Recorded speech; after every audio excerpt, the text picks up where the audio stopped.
Atención selectiva, el podcast de Elvira Fernández, profesora, creadora de contenidos y mamá.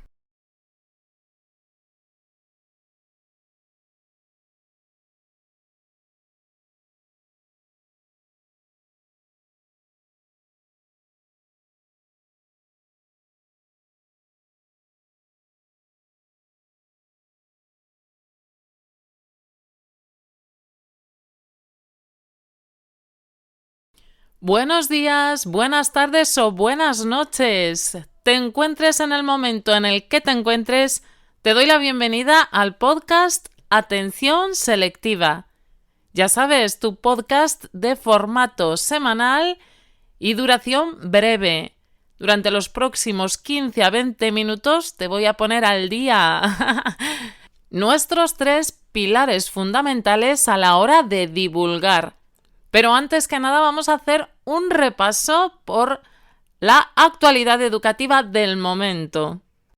La jornada de esta semana ha estado marcada sin duda alguna por el lunes 2 de mayo, Día contra el Acoso Escolar, Día Internacional contra el Bullying.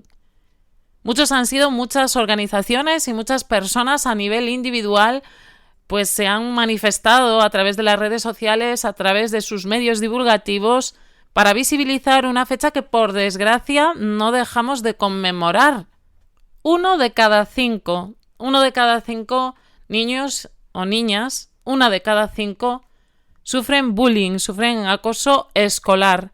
Una cifra que te deja el cuerpo helado y que no hace más que recordarte que ese 1 de cada 5 está presente en todas las aulas.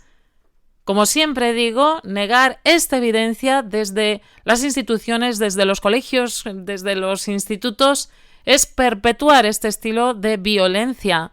Por lo tanto, y como digo siempre, el primer paso para luchar contra el bullying es hacerse a la idea de que está presente en todas las esferas sociales, de que está presente en la escuela y de que es responsabilidad de todos, al menos verlo y reconocer que está ahí. Y con esto comenzamos el capítulo de hoy.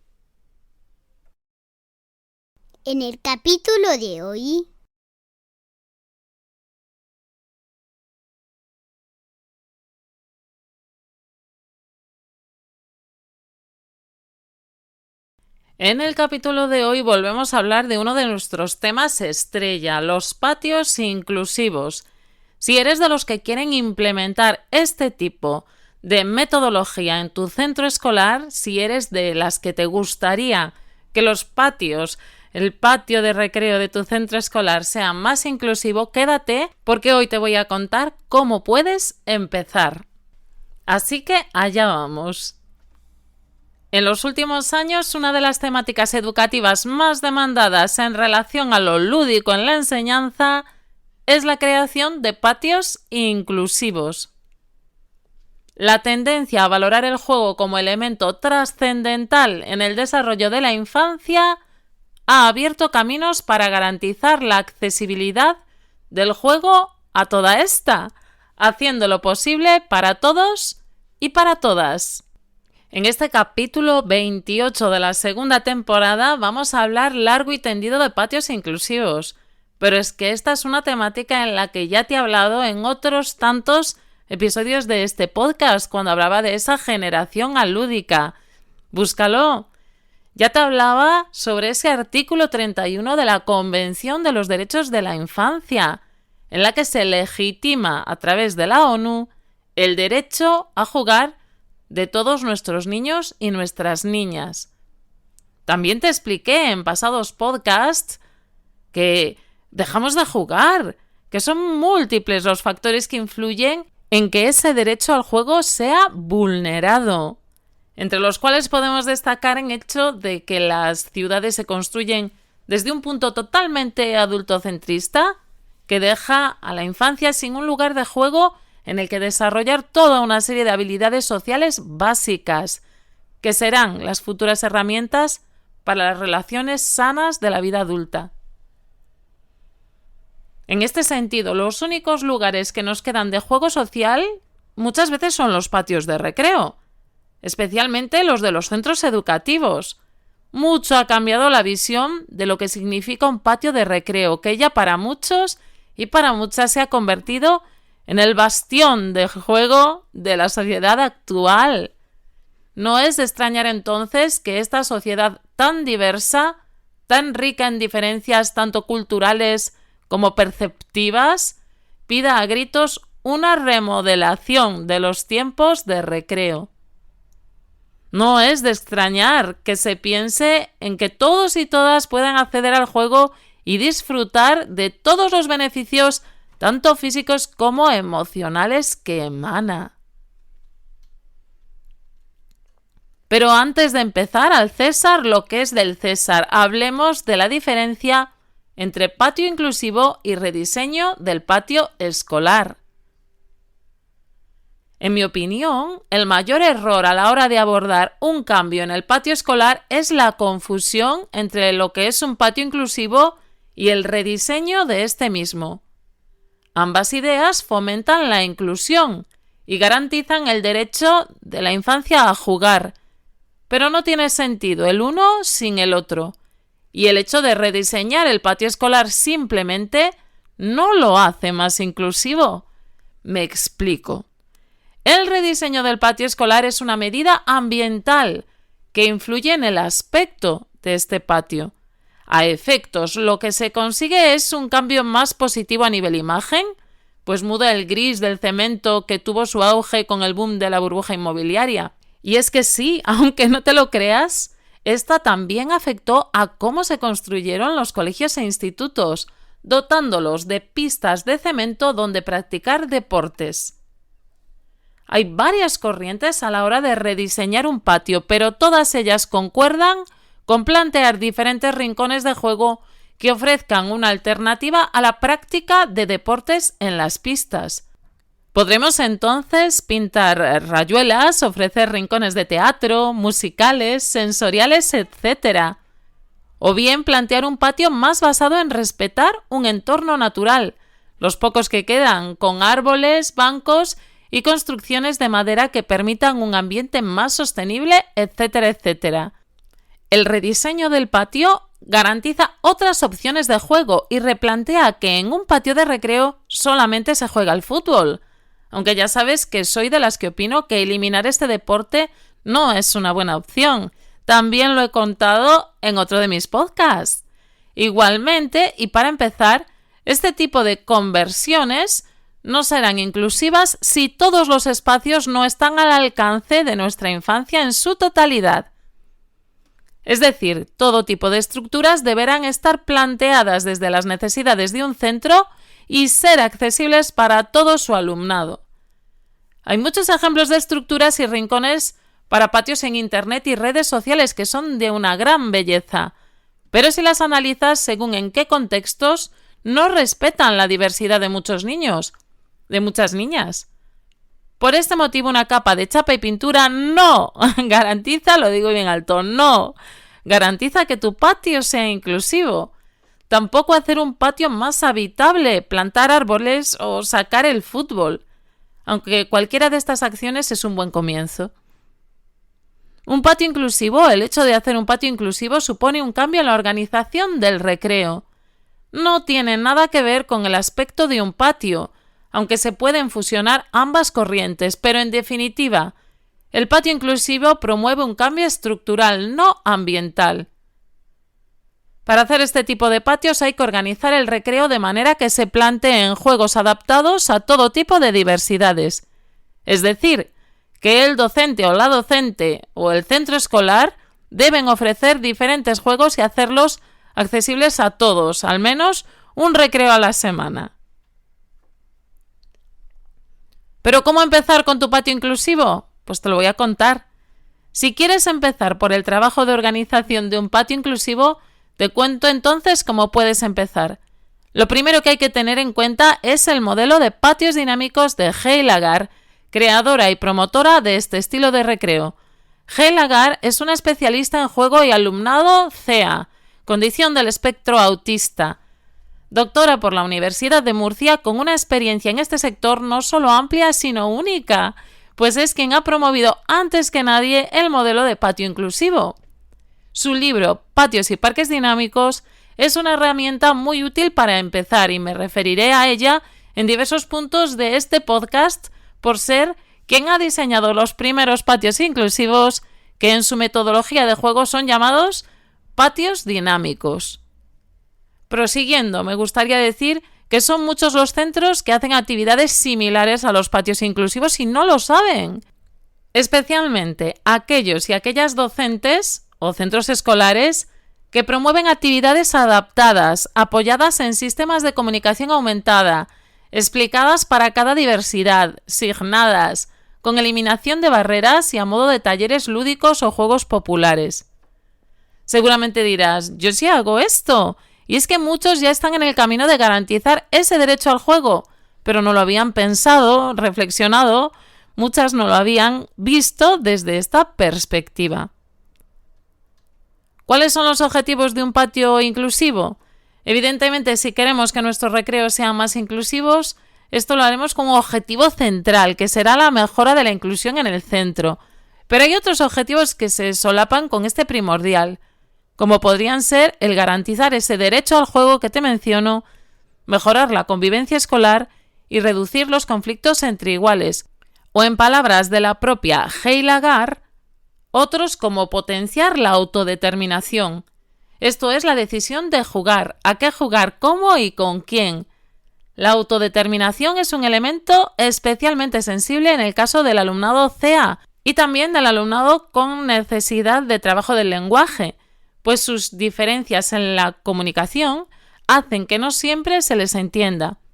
Un patio inclusivo debe tener como objetivo que todo el alumnado gane en autodeterminación, para escoger con libertad su opción de juego. Otro de los objetivos que menciona Heila Gar es acrecentar el desarrollo de actividades funcionales que sustituyan a las estereotipias propias del alumnado CEA. Las estereotipias son conductas relajantes para este tipo de personas que no son socialmente aceptadas. Aletear, seguir una línea, andar de puntillas a pequeños saltos, etc. Con determinados juegos estas estereotipias se pueden reducir, aunque yo personalmente soy de la idea de que una estereotipia no debiera ser socialmente estigmatizada. Esto ya digo lo primero. Y ese objetivo de Heila Gar que a mí me encanta, jugar por jugar. Nos dice la autora una verdad reveladora. Jugar por jugar es querer ir a jugar por lo placentero y hedónico de la experiencia. Algo que se viene perdiendo con el paso del tiempo. Bueno, vamos manos a la obra. ¿Qué necesitamos? Pues la respuesta es bastante fácil. Poco material y mucha voluntad. Lo primero que tienes que hacer es un análisis de las necesidades de tu centro escolar. Analizar la diversidad y entenderla. Aceptarla como una característica sobre la que trabajar. A continuación, decidir un día libre de fútbol y otro tipo de deportes para plantear diferentes juegos sociales en los que los niños y las niñas deban interactuar. Con estos juegos se hace un trabajo de pictografiado, es decir, las normas de los juegos se transcriben al lenguaje de pictogramas, sistema de comunicación aumentada que hará estas reglas más accesibles al alumnado CEA, con dificultades en el lenguaje o con procesos atencionales que necesiten de cierta ayuda. O simplemente un alumnado que aprende de una manera más visual. Para ellos tendrás que familiarizarte con plataformas para la conversión del lenguaje, como por ejemplo Arasaak, también Pictotraductor, AraWord, etcétera, etcétera. En el libro de Heila Gar que te mencioné con antelación, Patios y Parques Dinámicos, encontrarás material ya confeccionado con normas de múltiples juegos con los que comenzar. También la plataforma Arasaak tiene materiales descargables y gratuitos, con las normas de diferentes juegos populares. Te dejaré en la descripción de este podcast diferentes enlaces. Este tipo de juegos deben ser adelantados al alumnado diverso antes del primer patio inclusivo. Esto quiere decir que deben ser trabajados, entendidas estas normas y situaciones, analizado el contexto para que todos los niños y todas las niñas tengan ese acceso al juego independientemente de su situación de partida. Se trata de llevar ese trabajo que hacemos de las asignaturas curriculares al patio. Se trata de conceder importancia a lo lúdico y entender que lo social también es importante, especialmente en estos niños que tanto lo necesitan. Jugar importa, por lo tanto a los docentes y a las docentes debiera importarnos también. Hay que jugar con este tipo de niños antes de que ellos no puedan desenvolverse en una situación lúdica en el patio de recreo. Algunos juegos a los que se puede jugar: a la comba, a las gomas de saltar, al balón prisionero o brilé, como decimos los gallegos, al pañuelo o pañuelito, juegos de paracaídas, a las tabas, a los bolos, juegos musicales con palmadas, etc. Para el día en concreto tendrás que realizar algunas labores organizativas que tendrán mayor o menor gradación según el número de alumnado de cada centro educativo. Serán necesarias al menos las siguientes acciones. Al menos un punto de asamblea, sino varios. Lugar o lugares en el que estén presentes de manera clara los juegos de cada patio, sus normas, las normas básicas del patio de recreo. Se trata de buscar un lugar en donde mostrar la información necesaria e incluso donde reconducir al alumnado que no sigue las normas, que no las entiende o que no es capaz de interpretarlas, independientemente de si es diverso o no. Con un número elevado de alumnado es mejor realizar un punto de asamblea general y varios para cada juego. Este punto puede ser un tablón de anuncios a modo de corchera, y para los más generales se pueden emplear picas con las normas de cada juego plastificadas. También será necesario un profesor guía o un equipo guía.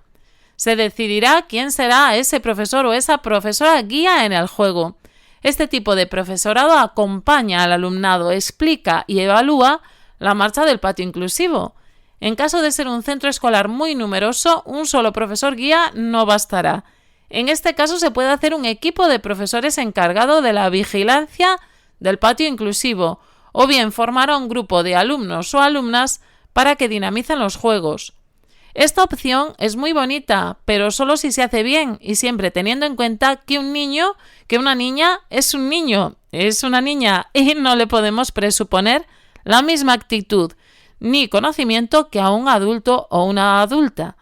Deberá ser el alumnado de los cursos más elevados con mayor paciencia y ganas de ayudar y no de mandar. El juego, una vez elegido, debe tener su fracción de libertad. También será necesario, en mi opinión, un plano de la distribución de los juegos. Es interesante realizar este plano de la distribución de cada juego para que todo alumnado sepa a dónde tiene que acudir en cada momento. También necesitaremos material adicional que se puede emplear para diferentes momentos del juego. Por ejemplo, es interesante contar con materiales desestresantes, pelotas antiestrés, fidget cubes, spinners, etc.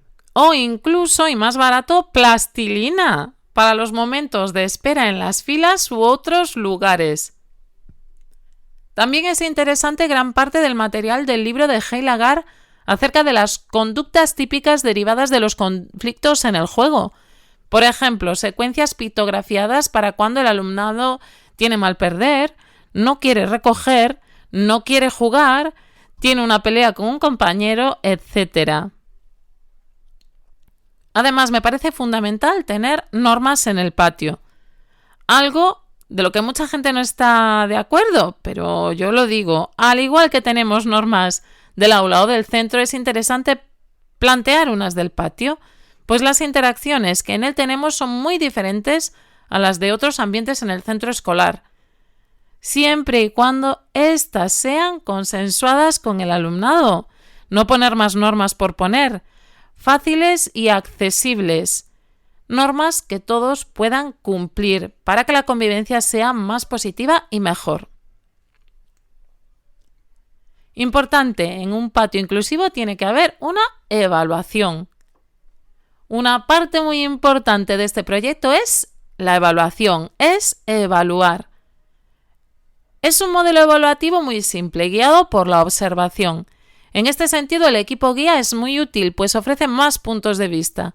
Se trata de observar el juego del alumnado y prestar atención a lo que Heidegger ha denominado como alumnado diana. Este tipo de alumnos y alumnas, con o sin diversidad funcional, es un grupo de niños y niñas que no juega, por diferentes motivos.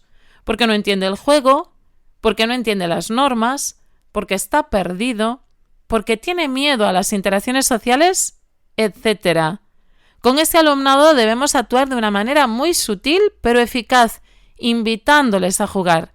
En muchas ocasiones este tipo de alumnado no querrá jugar y ofrecerá resistencia, pero solo si conocen los juegos y los entienden, podrán disfrutar de lo que es un derecho para todos y para todas. No te desanimes si no se consigue en el primer recreo. Todo tiene un proceso y hay que adaptarse al alumnado.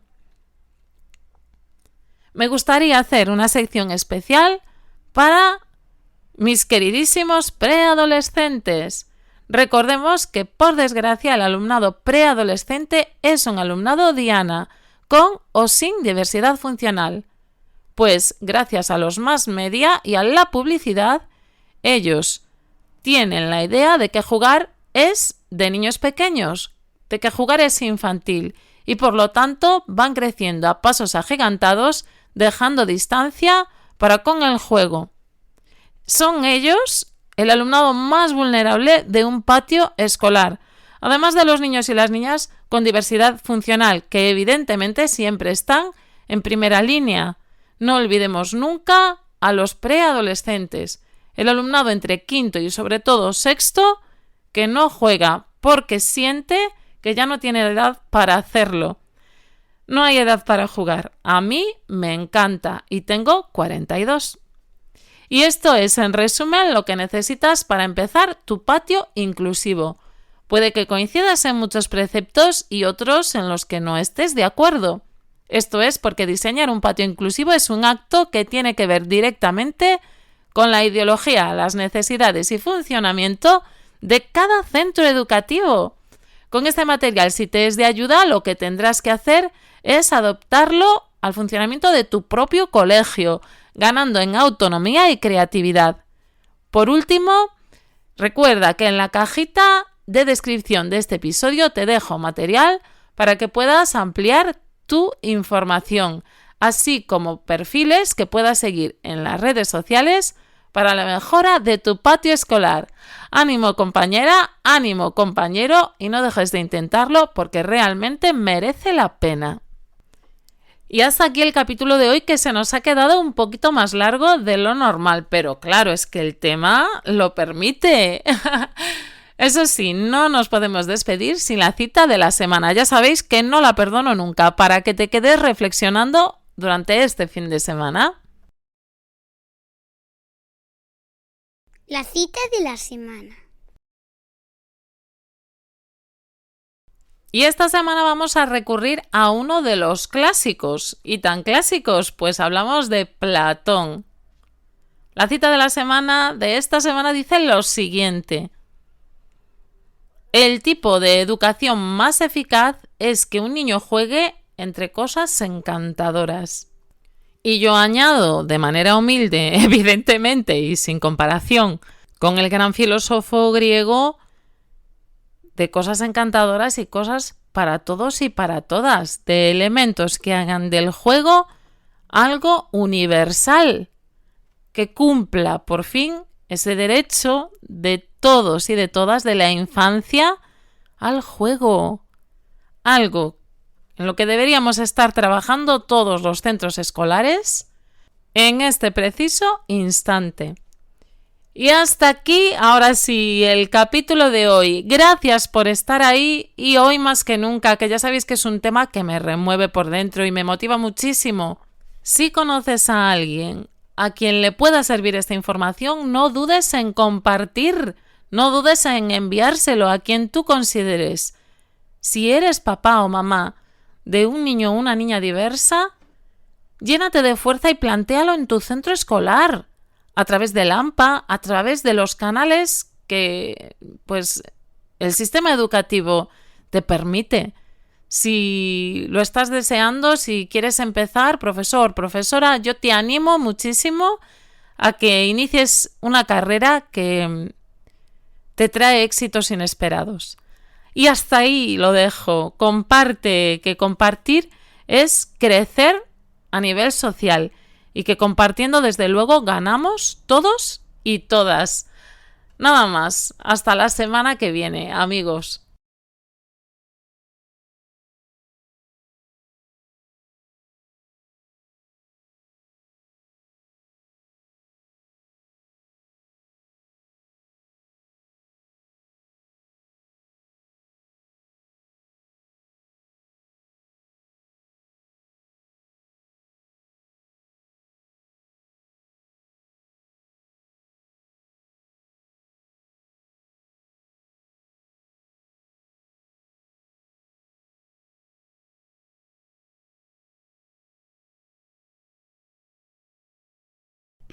Hasta la semana que viene, amigos.